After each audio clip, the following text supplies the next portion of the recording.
በስመ አብ ወወልድ ወመንፈስ ቅዱስ አሐዱ አምላክ አሜን። ይትባረክ እግዚአብሔር አምላከ አበዊነ ቅዱሳን ዘተሳሃለነ በብዝሃ ሳህሉ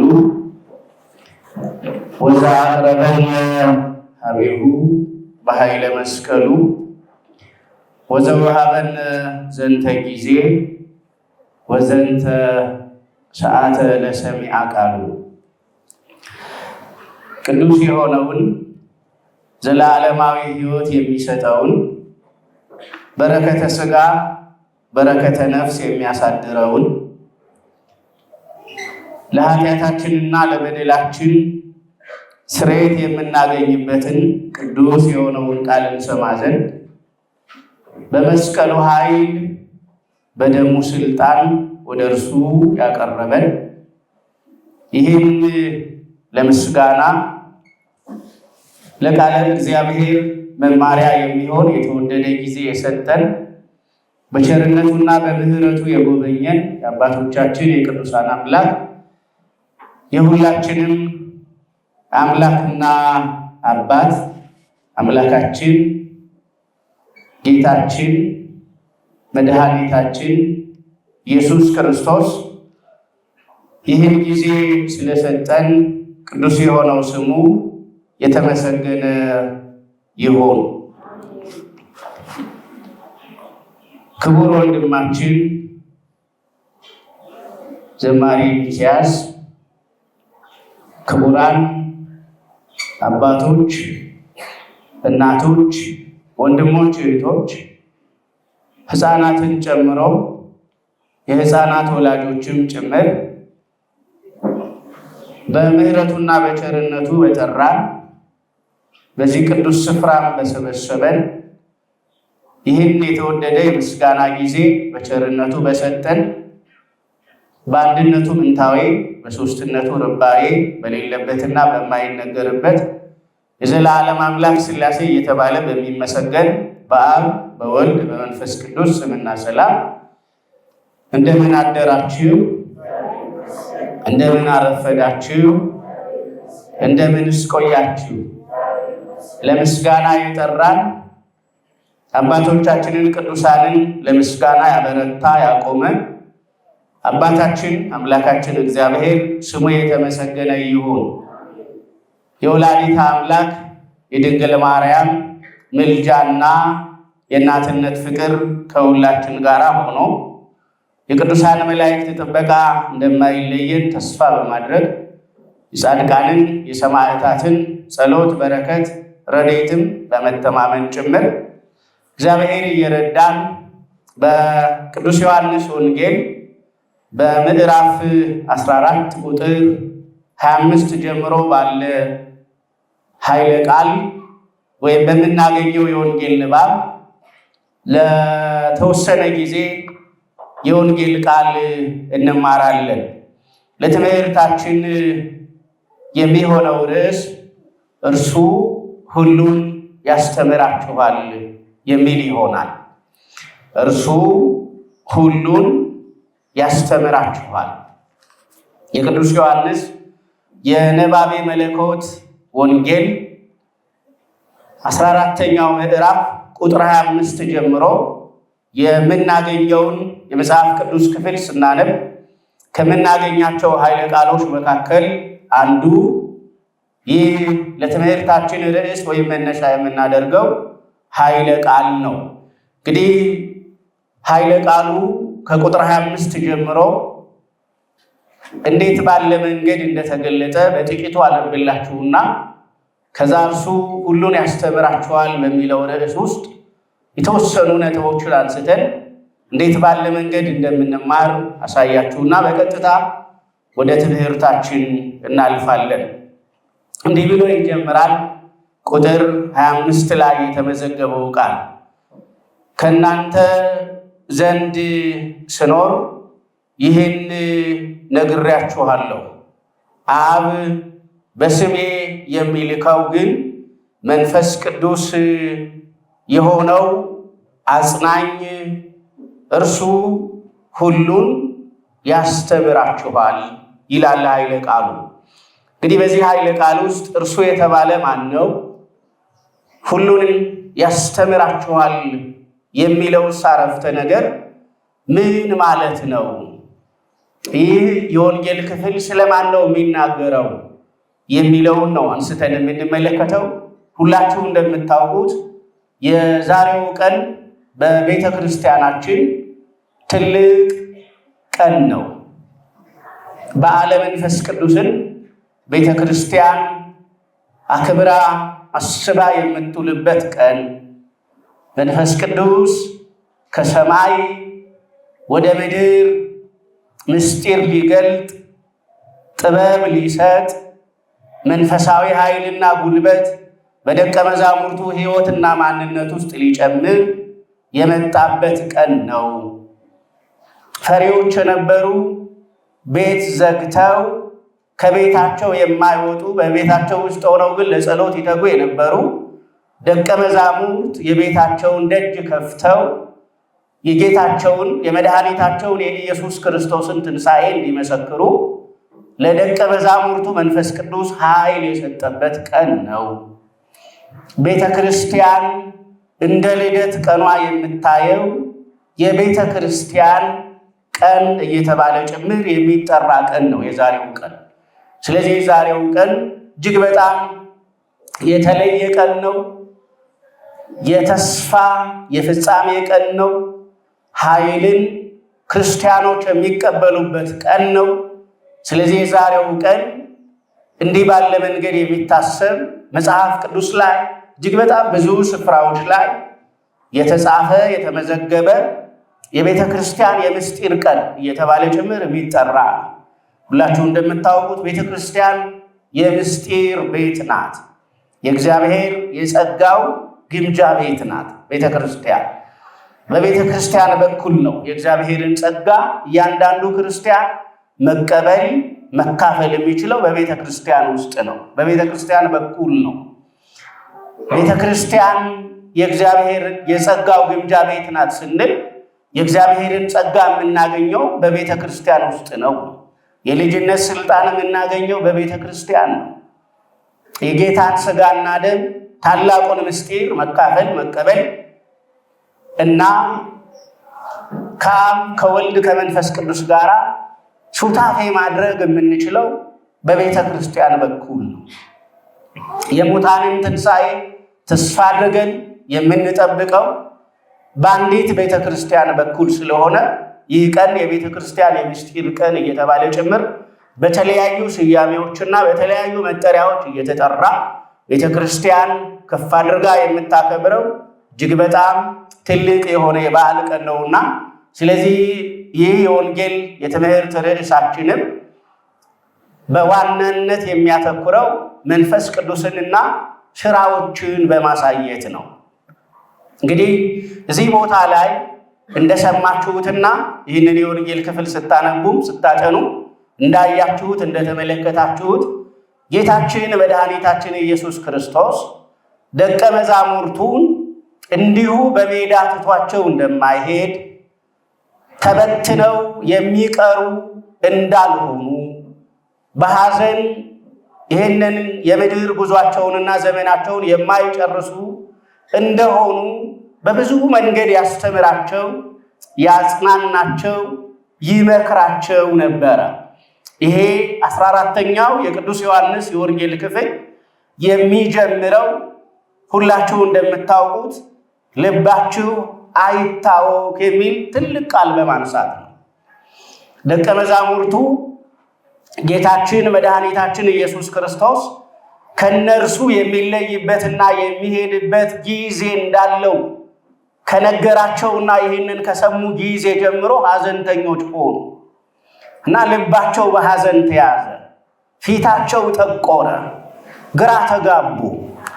ከገሊላ ባህር ጀምሮ ለ3 ዓመታት ክርስቶስን ሲከተሉ የቆዩ ስለነበሩ ከ3 ዓመት በኋላ ከእናንተ የሚሄድበት የሚለይበት ጊዜ ደርሷል፣ ወደ አባቴ ወደ አብ ሊሄድ ነው ብሎ ወደ አባቱ ወደ አብ የሚሄድበት ጊዜ እንደመጣ ለምን ወደ አብ እንደሚሄድ ከነገራቸው እና ይህንን ከሰሙ ጊዜ ጀምሮ ሐዘንተኞች ሆኑ። ፊታቸው ጠቆረ፣ ግራ ተጋቡ። ወዴት እንደምትሄድ አናውቅም፣ ለምን ትተህን ትሄዳለህ? ለምን ብቻችንን እንቀራለን? ለምን እንዲህ ይሆናል? የሚል ጥያቄ በልባቸው ያዙ። ከዛ ጌታችን መድኃኒታችን ኢየሱስ ክርስቶስ ልባችሁ አይታወቃል፣ በልባቸው ውስጥ ሐዘን እንዳለ የባሕርይ አምላክ ነውና አውቆ ልባችሁ አይታወቅ፣ አትዘኑ፣ ግራ አትጋቡ፣ አትጨነቁ። እኔ ሄዳለሁ፣ የምሄደው ግን ለእናንተ የሚሆን ቤት ላዘጋጅ ነው። በአባቴ ዘንድ ብዙ ማረፊያዎች፣ ብዙ ቤቶች፣ ብዙ ማደሪያዎች አሉ ብሎ በአባቱ ቤት ስላለው ለነሱ ስለሚሆነው ነገር ሁሉ ነገራቸው። ነገር ግን ይህንን ተስፋ ብቻ ነግሯቸው ዝም አላለ። እኔ ሄዳለሁ፣ አብ የሚልከው መንፈስ ቅዱስ ደግሞ ወደ እናንተ ይመጣል አላቸው።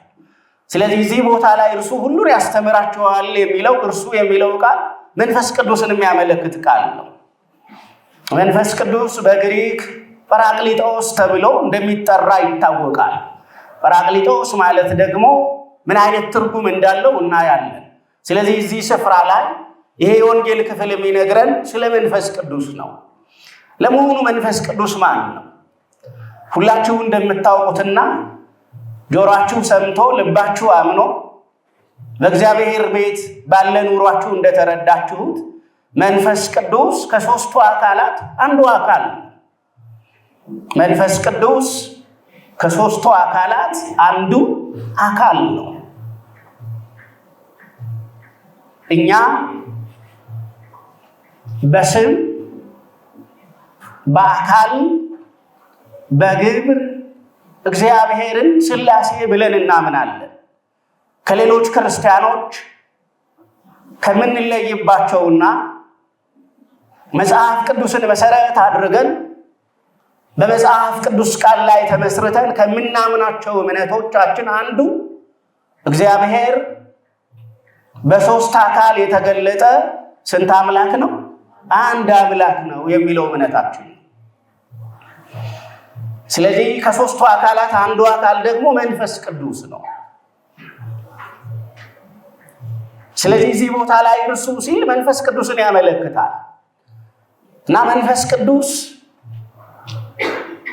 ለደቀ መዛሙርቱ ሲላክና ወደ ደቀ መዛሙርቱ ሲመጣ የጀመረ አይደለም። መንፈስ ቅዱስ ሰማይና ምድር ሲመሰረቱ ያለና የነበረ የሚኖርም ከሦስቱ አካላት አንዱ አካል ነው። በተለይ በኦሪት ዘፍጥረት ምዕራፍ 1 ላይ በመጀመሪያ እግዚአብሔር ሰማይንና ምድርን ፈጠረ እያለ በመናገርና በመጽሐፍ ሙሴ ከጀመረ በኋላ ወመንፈስ እግዚአብሔር ይጼልል መልዕልተ ማይ ብሎ ይነግረናል። የእግዚአብሔር መንፈስ በውሃ ላይ ሰፎ ነበር ይላል። መንፈስ ቅዱስ ሕይወት ሰጪ አካል ነው። መንፈስ ቅዱስ ሕይወት የሚፈጥር ነው።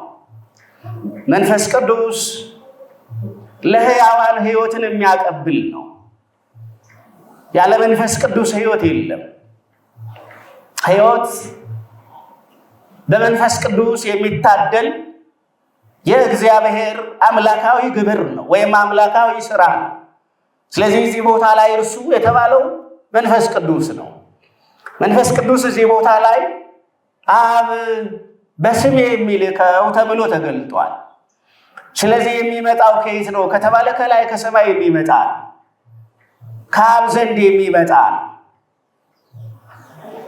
ስለዚህ በእኛ ቤተ ክርስቲያን አብ በስሜ የሚልከው የሚለውን ኃይለ ቃል ዘይወፅእ እምኀበ አብ ከአብ የሚወጣ የሚለውን የወንጌል ክፍል መነሻ በማድረግ ስለ መንፈስ ቅዱስ ስናስተምር ዘሰረጸ እምአብ እንላለን። አብ የወልድ የባሕርይ አባቱ ነው። ወልድ ደግሞ ለአብ የባሕርይ ልጁ ነው። ወልድ ከአብ የተወለደ ሲሆን መንፈስ ቅዱስ ደግሞ ከአብ ምን ያለ ነው እንላለን? የሰረጸ ብለን እናምናለን። ስለዚህ መንፈስ ቅዱስ እዚህ ቦታ ላይ ከአብ የሚወጣ ወደኛ የሚመጣ ወደኛ የሚላክ እንደሆነ ተነግሮናል። ግን እርሱ መንፈስ ቅዱስ ወደኛ የሚመጣው ለምንድን ነው ከተባለ እርሱ ሁሉን ያስተምራቸዋል ነው የሚለው። ሁሉን ሊያስተምር ነው የሚመጣው። ደቀ መዛሙርቱ 3 ዓመት ከ3 ወር ከጌታ ጋር ነበሩ። ከመስቀል ቀን ጀምሮ ደቀ መዛሙርቱ ደንግጠው ነበረ። 3 መዓልትና 3 ሌሊት ደግሞ ጌታ በመቃብር ቆየ። ከዛም በተዘጋ ቤት ውስጥ ወደ ደቀ መዛሙርቱ መጥቶ ሰላም ለሁላችሁ አላቸው። ደቀ መዛሙርቱ የጌታን የተቸነከሩ እጆቹን አዩ፣ የተወጋውን ጎኑንም ተመለከቱ። ክርስቶስ በእውነት እንደተነሳ አመኑ። ነገር ግን ክርስቶስ በእውነት እንደተነሳ ቢያምኑ ከዛ ቀጥሎ ምን ማድረግ እንዳለባቸው፣ ምን መስራት እንዳለባቸው፣ ወዴት መሄድ እንዳለባቸው፣ ምን አይነት መንፈሳዊ አገልግሎት መስጠት እንዳለባቸው አያውቁም ነበረ። ስለዚህ ምን መስራት እንዳለባቸው፣ ምን ማድረግ እንዳለባቸው፣ ምን አይነት አገልግሎት መስጠት እንዳለባቸው የሚያስተምራቸው ከ3ቱ አካላት አንዱ አካል መንፈስ ቅዱስ ያስፈልጋቸው ነበረ። ያለ መንፈስ ቅዱስ ከባዱን ቀላል ማድረግ አይቻልም። ያለ መንፈስ ቅዱስ ጨለማውን ብርሃን ማድረግ አይቻልም። ያለ መንፈስ ቅዱስ የሙታንን ትንሣኤ ማመን አይቻልም። መንፈስ ቅዱስ ካልሰጠንና ካልገለጠልን በቀር በነገ ውስጥ ያለው ምስጢር፣ በጨለማ ውስጥ የተደበቀው ነገር፣ ጠላታችን ዲያብሎስ በእኛ ላይ ያጠመደው ወጥመድ በዓይናችን ሊታየን በልባችን ብርሃን ላይ ሊገለጥልን አይችልም።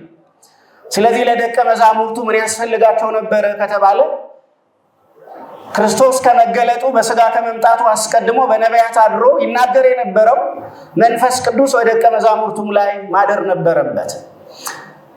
ክርስቶስ ከመገለጡ አስቀድሞ መንፈስ ቅዱስ በነቢያት እያደረ ትንቢት ያናግር ነበረ። የሰው ልጅ ከወደቀበት የሚድነው በእግዚአብሔር ልጅ እንደሆነ ትንቢት ያናግር ነበረ። በነቢዩ ኢሳይያስ አድሮ እነሆ ድንግል ትጸንሳለች፣ ወንድ ልጅም ምን ትላለች? ትወልዳለች፣ ስሙን ማን ትለዋለች? አማኑኤል ትለዋለች እያለ ጮሆ በነቢዩ በኢሳይያስ ይናገር ነበረ። በነቢዩ በዳዊት አድሮ ይናገር ነበረ። በሌሎችም ስማቸውን ዘርዝረን በማንዘልቃቸውና በማንጨርሳቸው ነቢያት እያደረ መንፈስ ቅዱስ ይናገር ነበረ። ስለማን? ስለ ክርስቶስ። ክርስቶስ በሥጋ እንደሚመጣና እንደሚገለጥ፣ የእግዚአብሔር ልጅ በመካከላችን እንደሚመላለስ፣ በመስቀል ተሰቅሎ ለዘላለም የሚሆነውን ሕይወትና መድኃኒት እንደሚሰጠን፣ ቤዛ እንደሚሆነን፣ የመርገም ጨርቅ የሆነውን ጽድቃችንን እንደሚቀይርልን፣ የተዘጋችውን ገነትን እንደሚከፍትልን፣ በአባቱ ቀኝ እንደሚያስቀምጠን፣ ወደ ክብር እንደሚመልሰን፣ የአባታችንን የአዳምን ውድቀት የእናታችንን የሔዋንን ውድቀት እንደሚያድስ መንፈስ ቅዱስ በነቢያት አድሮ ይናገር ነበረ። ከዛ እንደምታውቁት ጌታ በተጸነሰ ጊዜ ደግሞ ድንግል ማርያም ጸንሳ ተገኝታለች ብሎ ማቴዎስ የጻፈልን በማን ነው? በመንፈስ ቅዱስ አይደለም ይለው። ስለዚህ በመንፈስ ቅዱስ ጌታ ተጸነሰ። በመንፈስ ቅዱስ ተጸነሰ ጌታ በግብረ መንፈስ ቅዱስ። በግብረ መንፈስ ቅዱስ ተጸነሰ ማለት ጌታ ከድንግል ማርያም የተጸነሰበትን የመጸነሱን ምስጢር እኛ ሰዎች መርምረን ልናገኘውና ልንደርስበት አንችልም። እናምነዋለን እንጂ አናውቀው። ጌታ ከወላዲተ አምላክ ከድንግል ማርያም እንዴት እንደተጸነሰ እንደገና ደግሞ በሕቱም ድንግልና ተጸንሶ በሕቱም ድንግልና የመወለዱን ነገር እንናገር ብንል አንደበታችን ያንን ምስጢር ለመናገር ለመግለጥ የሚችልበት ቃል የለውም፣ ቋንቋ የለውም፣ አእምሯችንም ሊደርስበት አይችልም። ስለዚህ በግብረ መንፈስ ቅዱስ ተጸንሶ በሕቱም ድንግልና ተጸንሶ በሕቱም ድንግልና እንደተወለደ እናምናለን። ከዛም መንፈስ ቅዱስ እንዴት ባለ መንገድ በመጥምቁ በዮሐንስ በኩል አድርጎ እንደመሰከረ ሁላችን እናውቃለን። ዮሐንስ ሲያጠምቅ እኔ በውሃ አጠምቃችኋለሁ፣ ከኔ በኋላ የሚመጣው እርሱ ግን በምን ያጠምቃችኋል ይል ነበረ? በመንፈስ ቅዱስ ምን ይላችኋል? ያጠምቃችኋል። በመንፈስ ቅዱስ ማጥመቅ ወይም በመንፈስ ቅዱስ መጠመቅ ማለት ምን ማለት እንደሆነ ይታወቃል። ያው እንደምታውቁት አንድ ሰው በውሃ የሚጠመቅበት ምክንያቱ ራሱ ይታወቃልና በውሃ ሲጠመቅ አንድ ሰው ጊዜያዊ ከሆነው ኃጢአቱ ምን ይላል? ይነጻል። በውሃ የተጠመቀ አንድ ሰው ጊዜያዊ ከሆነው ችግሩና ጊዜያዊ ከሆነው ስጋዊ ከሆነው ነገሩ ይቀደሳል። በመንፈስ ቅዱስ የተጠመቀ ሰው ግን፣ በመንፈስ ቅዱስ የተለየ ሰው ግን፣ በመንፈስ ቅዱስ የተነካ ሰው ግን ጊዜያዊ የሆነው ኃጢአቱ ብቻ ሳይሆን ዘላለማዊ ኃጢአቱ ምን ይልለታል? ይሰረይለታል። ዘላለማዊ ኃጢአቱ በመንፈስ ቅዱስ ኃይል ይወገድለታል። መንፈስ ቅዱስ እሳት ነው። ኃጢአታችንን እሳት ገለባን እንደሚበላ የመንፈስ ቅዱስ ኃይል ኃጢአታችንን ምን ይለዋል? አቃጥሎ ያጠፋዋል። እሳት ነው መንፈስ ቅዱስ።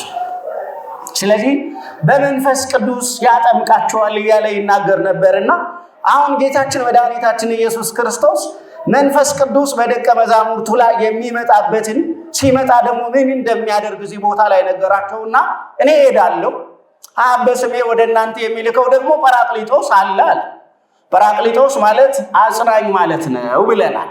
ጰራቅሊጦስ ምን ማለት ነው? አጽናኝ። ሐዘንተኞችን መንፈስ ቅዱስ ነው የሚያጽናናው።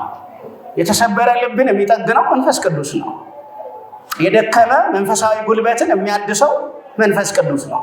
መንፈስ ቅዱስ ጉልበታችሁን ካላደሰው መንፈሳዊ ሕይወታችሁ እንደደከመ ነው የሚቀረው። መንፈስ ቅዱስ ልባችሁን ካልነካው ልባችን እንደደነደነ ነው የሚቀረው። መንፈስ ቅዱስ ሕይወታችንን አዲስ ካላደረገው ሕይወታችን፣ ዘመናችን፣ እድሜያችን አሮጌ ሆኖ አርጅቶ ነው የሚያልቀው። መንፈስ ቅዱስ ሕፃናትን ሲነካቸው ሕፃናት መዘመር ይጀምራሉ። ሕፃናት እግዚአብሔርን ማመስገን ይጀምራሉ። በተለይ መንፈስ ቅዱስ ከሕፃናት አይርቅም። በሕፃናት አጠገብ መንፈስ ቅዱስ አይለይም። ምክንያቱም መንፈስ ቅዱስ ማደሪያው ንጹሕ ልብ ስለሆነ የሕፃናት ደግሞ ልባቸው ንጹሕ ነው። ልባቸው ንጹሕ ነው። ያልተጻፈበት ወረቀቶች ናቸው እና መንፈስ ቅዱስ ሕፃናትን ይወዳል። ታስታውሱ ከሆነ እኮ ጌታችን መድኃኒታችን ኢየሱስ ክርስቶስ በማቴዎስ ወንጌል 21ኛው ምዕራፍ ላይ የሆሳዕና ቀን ወደ ቤተ መቅደስ ሲመጣ ሁሉም ዝም ለማለት ሁሉም ምስጋና ለማቋረጥ በተስማሙ ጊዜ ምስጋና ያላቋረጡ እነማን ናቸው? ሕፃናት ናቸው። ምክንያቱም ሕፃናት ምስጋና ያላቋረጡት በውስጣቸው ማን ስለነበረ? መንፈስ ቅዱስ ስለነበረ። በራሳቸው ኃይል ሳይሆን በማን ኃይል ስለሚዘምሩ? በመንፈስ ቅዱስ ኃይል ስለሚዘምሩ ማለት ነው። ስለዚህ አብ በስሜ የሚልከው ጰራቅሊጦስ ወደ እናንተ ይመጣል። አጽናኝ ወደ እናንተ ይመጣል። አጽናኝ ወደ እናንተ ይመጣል። ይህ ዓለም የመከራ ዓለም አይደለም።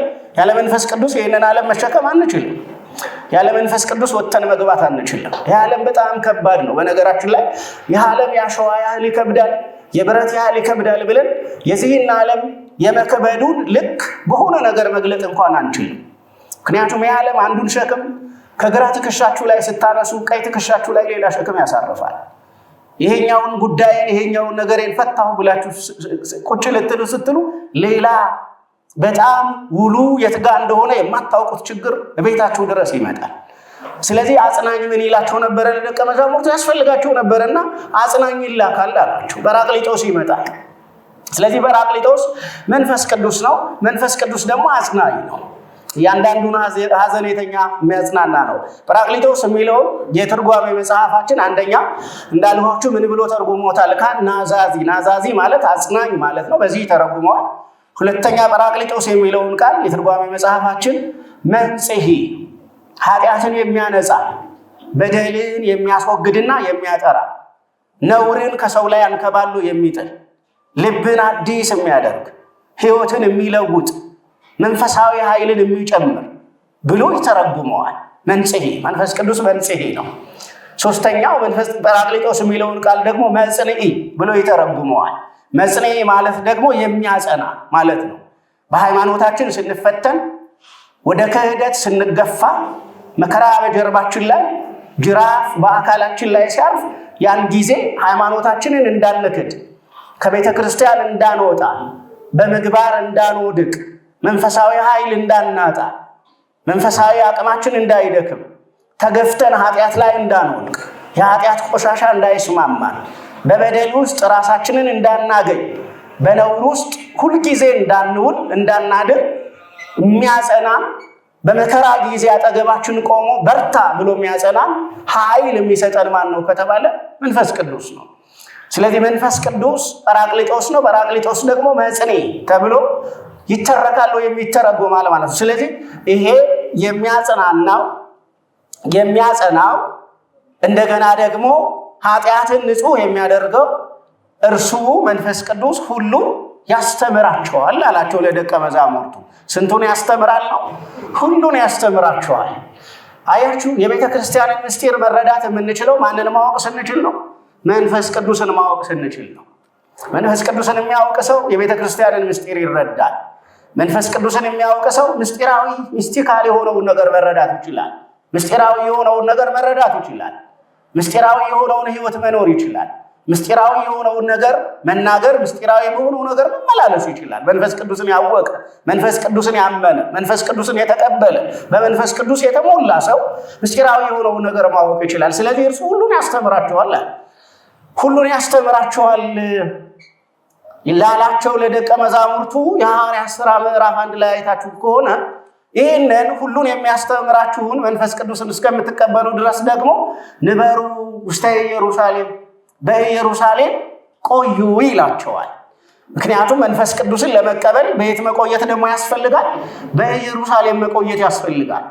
ለጊዜው ኢየሩሳሌም ጌታችን መድኃኒታችን ኢየሱስ ክርስቶስ ለተሰቀለባት ለቀራንዮ፣ እንደገና ደግሞ ለተቀበረባት ለጎልጎታና ለተነሳባት ለዚች አካባቢ ኢየሩሳሌም ቅርብ ናት።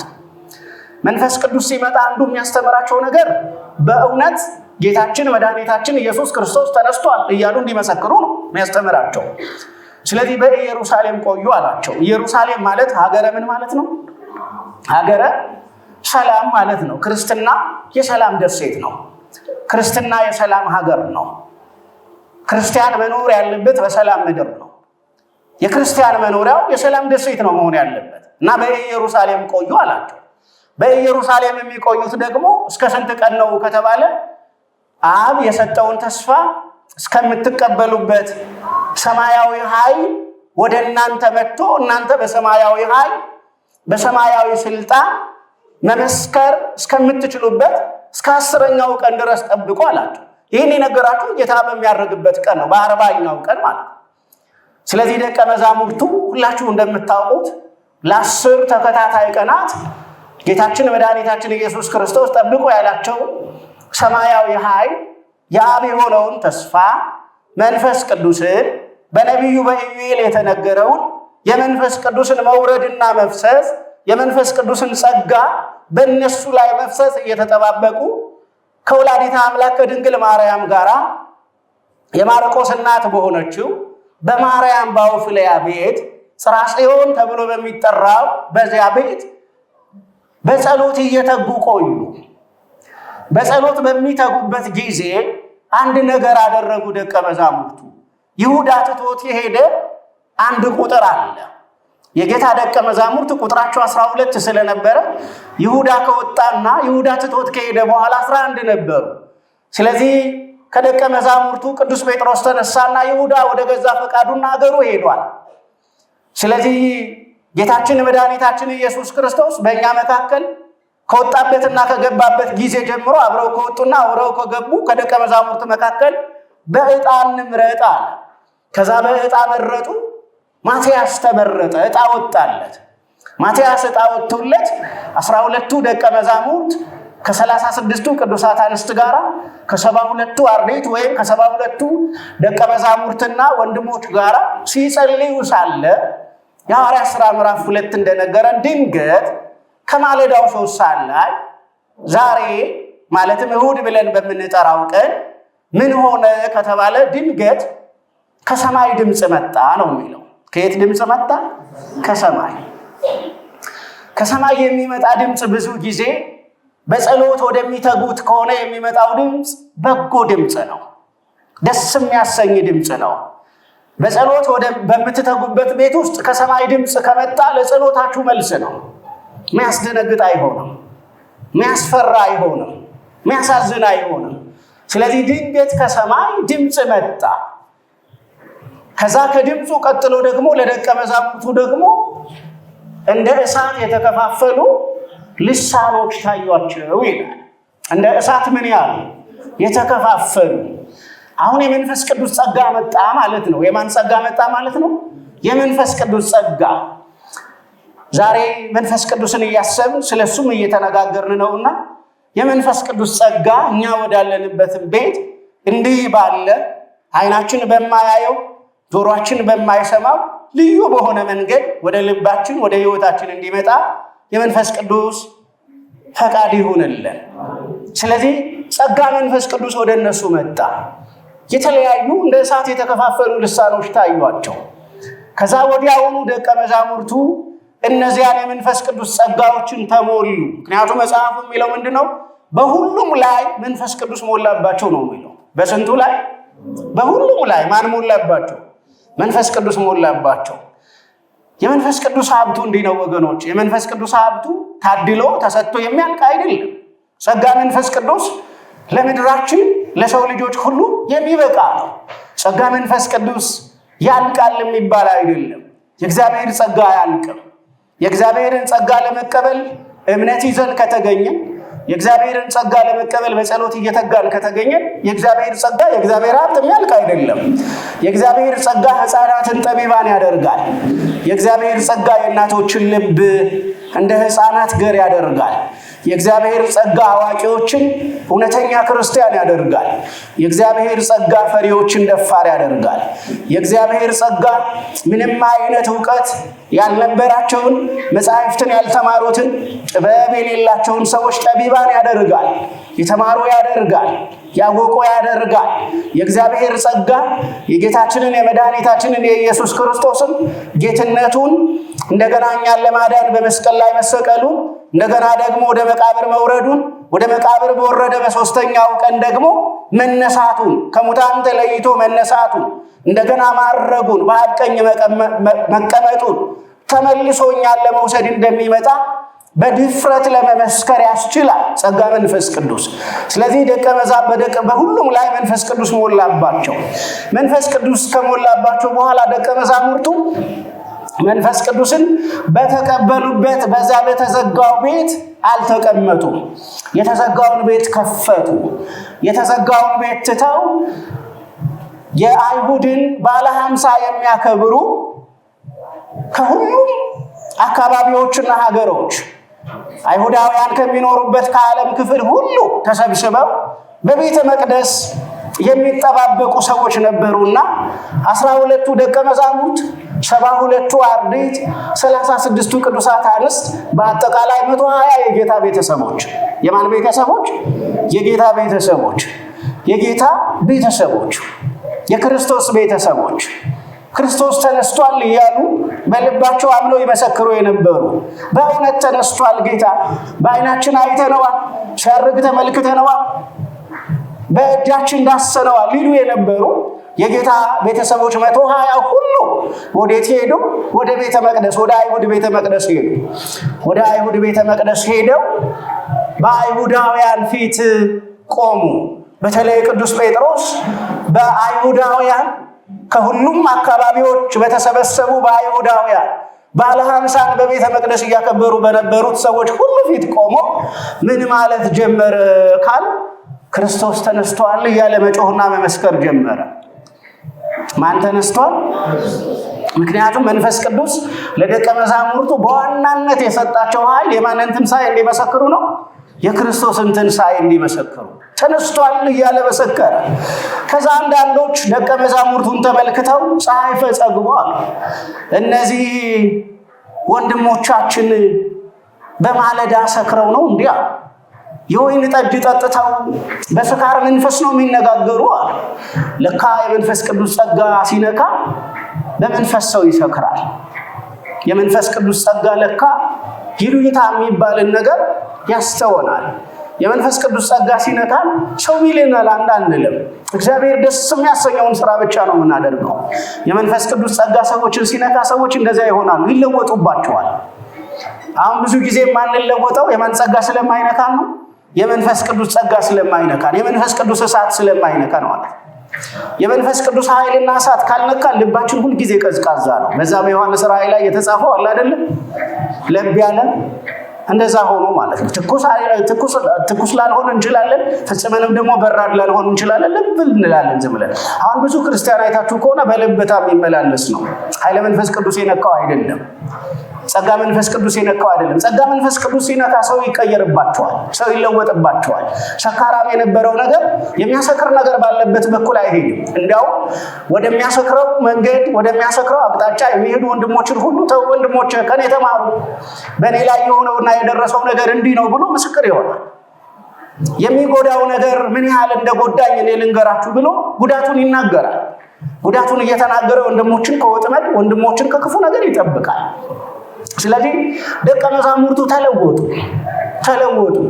በአይሁዳውያን ፊት ለመቆም ይንቀጠቀጡ የነበሩ ያ ቅዱስ ጴጥሮስ እንኳን እንደምታስታውሱት እሳት ለመሞቅ በእሳቱ ዳር ቆሞ ሳለ አንዲት የዛ ቤት ሰራተኛ የነበረች አንተ ከናዝሬቱ ከኢየሱስ ወገን ነህን ብላ ባለችው ጊዜ በዚህ ሴት ፊት እንኳን ምስክር ሊሆን አልደፈረም ነበር። አሁን ግን በብዙ 100 ሺህ በሚቆጠሩ አይሁዳውያን ፊት ቆመ። እናም ክርስቶስ ተነስቷል እያለ መሰከረ። የሰቀላችሁት ተነስቷል፣ የገደላችሁት ተነስቷል፣ ሞትን ድል አድርጓል እያለ መናገር ጀመረና ፀሐይ ፈጸግቡ ወይን ጠጅ ጠጥተው ሰክረው ነው አሉ። ቅዱስ ጴጥሮስ ለዚህ መልስ አመጣ። እኛ አልሰከርንም አለ። አልሰከርንም ምክንያቱም ከጠዋቱ ስንት ሰዓት ነው የሚላችሁ? 3 ሰዓት ነው። ከጠዋቱ 3 ሰዓት ነው ማለት በአይሁድ ልማድ 3 ሰዓት ላይ አንድ አይሁዳዊ ወደ መጠጥ ቤት ምን አይሄድም፣ አይሰክርም። ስለዚህ ከጠዋቱ 3 ሰዓት ነው። ነገር ግን የሆነውን ነገር እንገራችሁ። አስቀድሞ አምላካችንና አባታችን እግዚአብሔር በነቢዩ በኢዩኤል የተናገረውን ነገር ዛሬ ፈጽሞታል። መቼ ፈጽሞታል? ዛሬ ፈጽሞታል። አስቀድሞ ምን ያለውን ነገር አስቀድሞ የተናገረውን ነገር በእኛም ዘመን እግዚአብሔር አስቀድሞ ለአባቶቻችን የገለጠላቸውና የነገራቸው ነገር እንዲፈጸምልን የሱ መልካም ፈቃድ ይሁን። አዎ በምድራችን ላይ ብዙ ቅዱሳን እንደምታውቁት ነበሩ። የእግዚአብሔር ምስጢር የተገለጠላቸው የቤተ ክርስቲያን ምስጢር የታያቸው ብዙ ቅዱሳን ነበሩና ስለዚህ ለአባቶቻችን የተገለጠው ለአባቶቻችን አስቀድሞ የታየው ነገር በእኛ ዘመን ይፈጸም። በእርግጥ የእኛ ዘመን ያው እንደምታውቁት ነው፣ አስቸጋሪ ነው። የእንባ ዘመን ሆኖብናል፣ የመከራ ዘመን ሆኖብናል፣ ያለ መግባባት ዘመን ሆኖብናል። ድምጻችን የማይግባባ ቋንቋችን የማይግባባ ብዙ ነገራችን የማይግባባ ሆኗልና ነው መንፈስ ቅዱስ የማያግባባውን ነገር በሙሉ ጠቅልሎ ወስዶ የሚያግባባውን ነገር ይስጠን። ጸጋ መንፈስ ቅዱስ ለምድራችን ያስፈልጋል አይደለ? ያስፈልጋል። አዎ ጸጋ መንፈስ ቅዱስ በዚህ ዘመን በተለይ ያስፈልጋል። ለወጣቶች ልብ ላጡ ልብ እንዲገዙ በጣም ያስፈልጋልና ቅዱስ ጴጥሮስ የለም እግዚአብሔር አስቀድሞ የተናገረውን ነገር ነው ያደረገው የፈጸመው ብሎ የነቢዩን የኢዩኤልን አመጣ። የኢዩኤል የተናገረው ነገር መጽሐፍ ቅዱስ ላይ ያለ፣ እዛ ውስጥ መግባት አልችልም። ስለዚህ ወዲያው ቅዱስ ጴጥሮስ የነቢዩን የኢዩኤልን የትንቢት ቃል ፍጻሜውን አምጥቶ በተናገረ ጊዜ፣ ፍጻሜውን በሰበከ ጊዜ፣ እግዚአብሔር የተናገረውን ነገር በተናገረ ጊዜ ባለ ራእይ እንደሚሆኑ፣ ህልም እንደሚያልሙ ወጣቶች፣ አዛውንቶች፣ ህፃናት ሁሉ በእግዚአብሔር መንፈስ እንደሚጎበኙ በተናገረ ጊዜ እንደገና ደግሞ የክርስቶስን ነገር እየሰበከ በሄደ ጊዜ አንዳንዶቹ ምን አሉ መሰላችሁ? ወደ ደቀ መዛሙርቱ ጠጋ ብለው ታዲያ እኛ ከዚህ ከክፉ ነገር እንድናመልጥ ምን እናድርግ ብለው ጠየቁ። ክርስትና በነገራችን ላይ ምን እናድርግ ብለን የምንጠይቅበት ህይወት ነው። ምን እናድርግ ብለው ጠየቁ። ከዛ ወዲያው ቅዱስ ጴጥሮስ የነገራቸው ነገር ከዚህ ጠማማ ትውልድ ትድኑ ዘንድ ንስሐ ምን በሉ አላቸው? ንስሐ ግቡ። ከዛ በጌታችን በኢየሱስ ክርስቶስ ስም ደግሞ ምን በሉ? ተጠመቁ። ወዲያውኑ ምን ትላላችሁ አላቸው? ትድናላችሁ አላቸው። ከዛ ወዲያውኑ በአንድ ቀን ስንት ሺህ ሰዎች ነው የተጠመቁ? 3000 ሰዎች ማለት ነው። ይገርም እኮ ነው። የእግዚአብሔር ቃል ሲሰራ 3000 ሰዎችን በአንድ ቀን ይማርካል። እግዚአብሔር ልባችንን እንዲማርከው መንፈስ ቅዱስ ሁሉን እንዲያስተምረን የሱ መልካም ፈቃድ ይሁን። አዎ ልባችን አልማረክ ብሎ ልባችን ለእግዚአብሔር አልከፈት ብሎ የልባችን በሪያው እንደምታውቁት በጣም ተዘግቶ ተቸግረናልና በዚህ ዘመን የወጣቶችን ልብ እግዚአብሔር ከፍቶ የሱ ማደሪያ ያድርግ። የእግዚአብሔር ክብር በሽማግሌዎች ላይ፣ የእግዚአብሔር ክብር በእናቶች ላይ፣ የእግዚአብሔር ክብር በህፃናት ላይ፣ የእግዚአብሔር ክብር በመንደር ላይ፣ የእግዚአብሔር ክብር በቤተ ክርስቲያን ላይ በዝቶ እንዲደረግም የሱ መልካም ፈቃድ ይሁን። ይህ ዘመን እውነቱን ለመናገር ጸጋ መንፈስ ቅዱስ ለኛ ያስፈልገናል ወገኖች። ጸጋ ሰውነታችን አድፏል፣ ህሊናችን አድፏል፣ ልባችን አድፏል፣ ብዙ ነገራችን አድፏል እና የመንፈስ ቅዱስ ጸጋ እንዳይለየን መጸለይ አለብን። ከቤተ ክርስቲያን የመንፈስ ቅዱስ ጸጋ የራቀ ቀን ሞታችን አስቸጋሪ ይሆናል፣ ኑሯችን አስቸጋሪ ይሆናል። ምድራችን በርግማን ትመታለች እና እንደው ምድራችን አሁን አያችሁ በርግማን የመመታቷ ምልክት አልፎ አልፎ ይታያል። ስለዚህ ጸጋ መንፈስ ቅዱስ ያስፈልገናል። ጸጋ መንፈስ ቅዱስ ደግሞ ሁሉን በሚያስተምር በመንፈስ ቅዱስ የሚሰጥ ነውና መንፈስ ቅዱስ የጸጋ ሁሉ ባለቤት የሆነ እሱ ይጎብኛል። የቤተ ክርስቲያን ራስ አይደለም። አይታችሁ ከሆነ እኮ አሁን እየቀረ ነው እንጂ የቤተ ክርስቲያኑ ላይ የሰጎን እንቁላል ምን ይል ነበረ? ይደረግ ነበረ። ያ የማን ምሳሌ ተደርጎ ይወሰዳል? የመንፈስ ቅዱስ። መንፈስ ቅዱስ እያንዳንዳችንን በሄድንበት ሁሉ ልክ ሰጎን እንቁላሏን ሕይወት ኖሮት እስከሚወጣ ድረስ እንደምትመለከት የመንፈስ ቅዱስ ዓይን በማን ላይ ነው ለማለት ነው? በቤተ ክርስቲያን ላይ በእኛ ላይ ነው ለማለት ነውና ዛሬም ቢሆን የመንፈስ ቅዱስ ዓይን አይለየን። እኛ ለራሳችን የማናውቅ ምስኪኖች፣ መንገዳችንን የማናውቅ ምስኪኖች፣ መቼ እንደምንጠራ የማናውቅ ምስኪኖች፣ መቼ ኖረን እንደምናልፍ የማናውቅ ምስኪኖች፣ በዚህ ምድር እጃችንን ስንዘረጋ ሞት እጃችንን የሚሰበስበን ምስኪኖች፣ ለዚህ ምድር ስንሮጥ ስንታገል ድንገት የምንወሰድ፣ በዚህ ምድር ላይ ቪላ ቤት ለመስራት ጅፕላስ ምናምን ለማቆም ስንሯሯጥ ቀዝቃዛ መቃብር ውስጥ የምንገባ አፈር የሚጫነን ድንጋይ የሚጫነን ስለራሳችን የማናውቅ ምስኪኖች ነንና ነው ስለራሳችን የማናውቅ ምስኪኖች ሆነን በቀዝቃዛው ዓለም ውስጥ አፈር ሳይጫነን ወደ መቃብር ሳንሄድ ጸጋ መንፈስ ቅዱስ ኃይል ሆኖን ሙቀት ሆኖን ጸጋ መንፈስ ቅዱስ እውቀት ሆኖን ጸጋ መንፈስ ቅዱስ ትምህርት ሆኖን ጸጋ መንፈስ ቅዱስ ጥበብ ማስተዋል አእምሮ ሆነን በቤተ ክርስቲያን ጸንተን በጸጋ መንፈስ ቅዱስ ተጎብኝተን ከልጅነት ሳንወጣ ከሃይማኖት ሳንወጣ በቅድስት ቤተ ክርስቲያን በተዋህዶ ሃይማኖታችን ጸንተን እንድንኖር የመንፈስ ቅዱስ ጸጋ ይርዳል። እርሱ ሁሉን ምን ይላችኋል?